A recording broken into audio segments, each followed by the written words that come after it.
ప్రతిఘటన టీవీకి స్వాగతం. క్షణక్షణం మీకోసం. తెలంగాణలో లోక్సభ ఎన్నికల నిర్వహణకు సిద్ధమవుతున్నట్టు సీఈఓ వికాస్ రాజ్ తెలిపారు. ఫిబ్రవరి 8వ తేదీన ఫైనల్ లిస్టు ప్రకటించనున్నట్టు స్పష్టం చేశారు.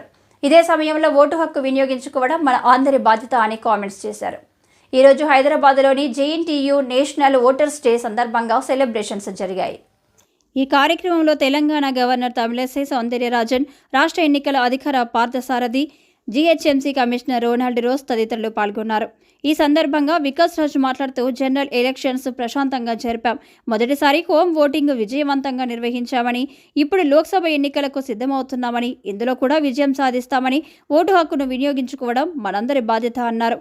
ఇక తెలంగాణలో 9 లక్షల ఓటర్స్ను కొత్తగా నమోదు చేసినట్టు తెలిపారు.